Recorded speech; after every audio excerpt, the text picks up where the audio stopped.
We're here. Let's go.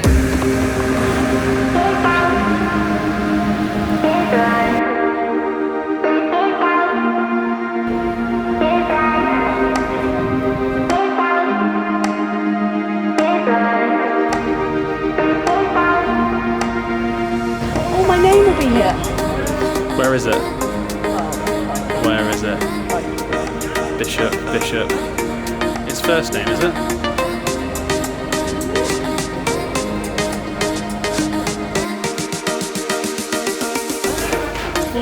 Yes.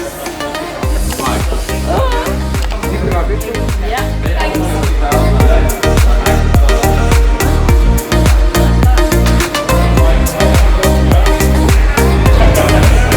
140. Very good. This is where we get kit.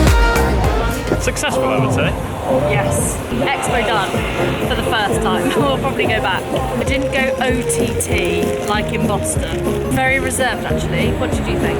I thought you did very well. There was about 20 things we wanted, me included. Yeah, you got 3 things. First thing I got a visor because I left my white cap at home and it's meant to be quite hot on Sunday. So then I've got a casual t-shirt with my name on. The final thing I got was white running vest. Why not? You're going to be full matching. All of that in a freebie backpack. Thank you, Ironman Maastricht. So far, so good. We got up at 2 a.m. this morning. 2 a.m. we left the house this morning. I'm not going to lie, I'm already thinking about bed. Let's go and have an early dinner. I think we're going to a Greek restaurant. And then we're going to go back and just chill and get an early night. And then my parents get to Maastricht tomorrow. So that will be good to see them.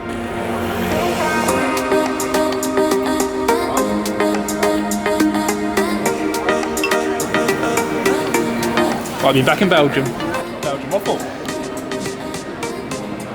Just like any holiday, Ben sees waffles and he's got to get one. Just like any holiday, you go to dinner, say you're full, see a dessert plate, and you're like, yeah, I could eat this. I know, we've literally just had a whole plate of Greek food. I have a lot of respect for that. Checking in again. I just thought I'd update you because I may have done some more shopping. So I've also bought a nice quarter zip top, which I love quarter zip tops, but it has the word finisher on, so I don't know if that's preempting.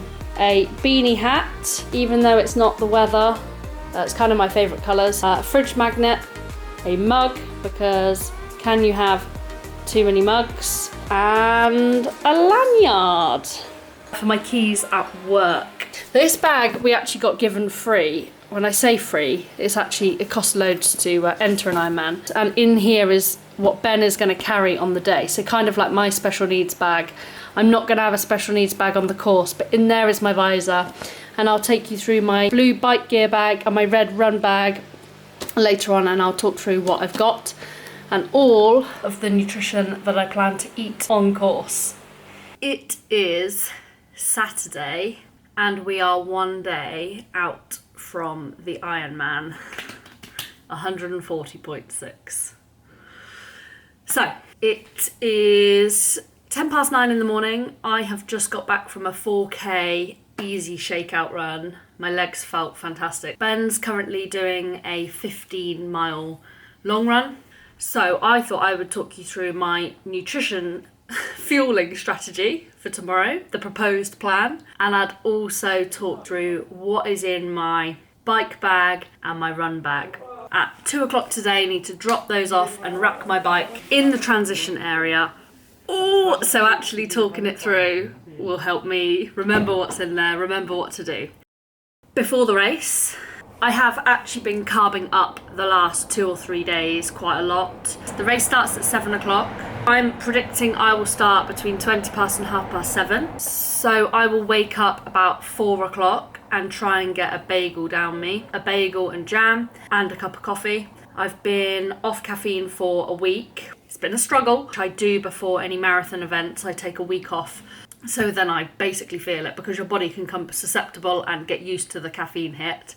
And then probably 20 minutes before the swim, I'm going to have one of these high five gels. I can't then take on any fuel until the bike leg. The bike is 360k laps, and I'm predicting the bike leg will take me anywhere between 7 and 8 hours if nothing goes wrong, I hope, and it's not too windy. Predicting 2.5 hours per lap. I have been training on the protocol of 60 grams of carbs per hour, which works out to be 150 grams of carbs per lap. The carbs come in 4 forms on the bike. In drink form, which is this Bai energy powder, which has got carbohydrates and electrolytes in. Flapjacks, and I've done a lot of trial and error. I find that co-op flapjacks are the easiest to eat because they are the most moist. Bai energy bars, again I've practiced with these. These have 25 grams of carbs in. They're actually easier to eat than flapjacks because you can just put them in your mouth and it sounds gross, but they just dissolve away.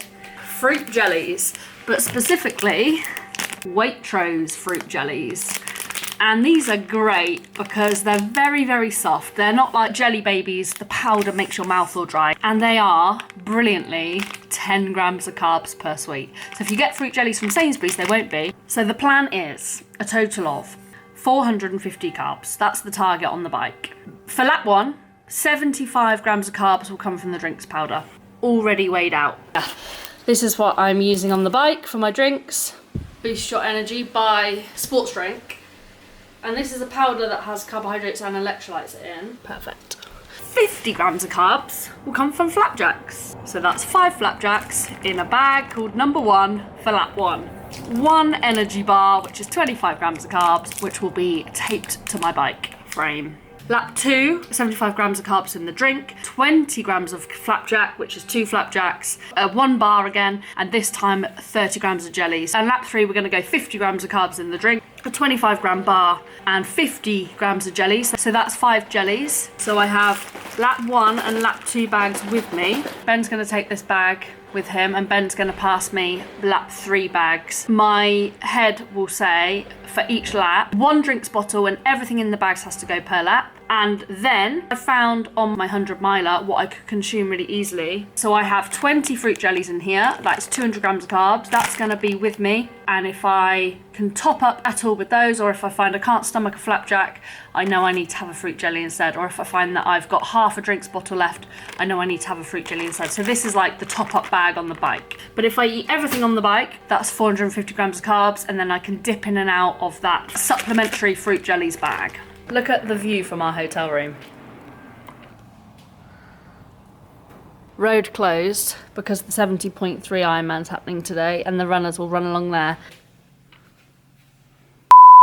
I'm really sorry I had to change camera because both batteries were exhausted. So sorry, the angle's changed. But run course nutrition will be more of a what can my stomach handle. And what I've done in marathons before, and what we've done with Ben, is we've got these little bottles, 330 ml, and they're really easy to carry. We have mask and taped gels to them. Ben's got 8 in total in that bag, and we're gonna have some bottles with a salt tab in. And there's 250 milligrams of sodium per tablet. Some will have salt tablets with caffeine in, same brand, High Five. 1 tablet has 75 milligrams of caffeine. So a couple of those I should feel a hit. And I'll put those tablets in tomorrow morning. And some bottles will just be water. That's very debatable, but it might be that I just need water to swell my mouth out because I've had so much sweet, sticky stuff. But I am aware the more water I drink, the worse I will feel. It will dilute the electrolytes that I've worked so hard to get in. It could lead to cramp. So less water, more electrolyte tabs with the 25 grams of carbohydrates from the gels. So I'm going to hopefully take 1 or 2 per hour. And the run is 4 laps of about 10k each. So that, as well as whatever's on the aid stations, is my fueling for the run course. Whether I take anything from the aid stations towards the end, if I'm desperate, I might take some Red Bull. I know they do Coke, but I've not trained with that, so I'll be reluctant to take anything unless very near the end. But I do have Ben and my parents on course to help me out with the salt and the carbs. Let's go through kit. So I'm waking up in the morning, I'm having my bagel, and I'm getting dressed into my swim gear.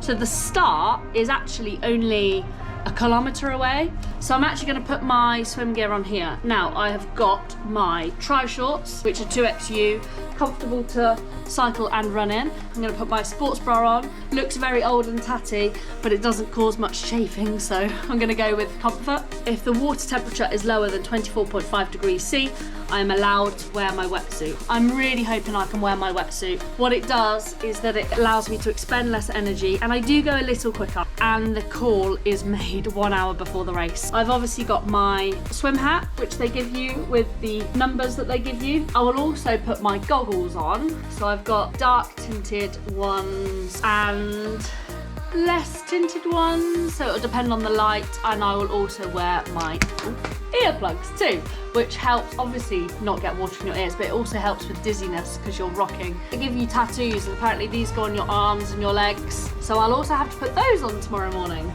Flip-flops on my feet, and we'll go down to the start, and then we move on to the blue bike bag for transition 1. In here I have got a towel just to dry my hands and face, my helmet, which you need to put on before you get on your bike, my cycling cleats with socks in there. I am definitely wearing socks. I've got my number on a belt, and you have to put that on your back for the bike and then twist it round to the front for the run. Sunglasses, which are essential for the bike, and I've got my top that I'm going to wear. I've also got in here a nutrition bag just in case that I want to get a gel or a bar down me in T1. Then 180k later, we move on to the red run bag, and in here I have Nike Vaporfly Next Percent 2s. So comfortable. I don't care that they're race shoes and I might be going slow. They will help me conserve energy. So I've got these, and a quick tip that I learned. So I've got a shoehorn inside. So the laces are already done up. A spare pair of socks if I need them, because those might be wet. And I've got my running vest. I am going to change into a vest. They thank you, Purgy Performance, for the running top. And the last thing again, I've got a gel in here if I want it. I've also got a caffeine shot. I have a salt shot here as well, which I have practiced with. They taste disgusting, but they do work. I'm going to carry 2 medical bags. So one's going to be on the bike with me, and then in my run bag, I'm going to put one in my bra. I do this for all of my marathons. In here, I have got ibuprofen, paracetamol, caffeine tablets, Imodium, and salt. It's like salt sticks. So that is all of my fueling nutrition plan and all of my equipment and what I've got in my transition bags for this Ironman. We are less than 24 hours out. I hope I've not forgotten anything. It's taken a lot of organisation. It's quite a faffy sport. Failure to plan is planning to fail. But I think it's necessary for my first Ironman. A lot is unknown. My goal is to simply cross that finish line. The weather looks good. It looks quite warm, but the wind has dropped from what it was, so I'm hoping for low winds. Please drop this video a like if you enjoyed it. The next video will of course be the full Ironman. I'm really anxious and nervous, but I'm also really excited, and I can't wait to hear those 4 words. I will leave it there. If you've made it this far into the video, thank you so much for watching. We really do appreciate it. We hope you're keeping well, and we will see you in the next one.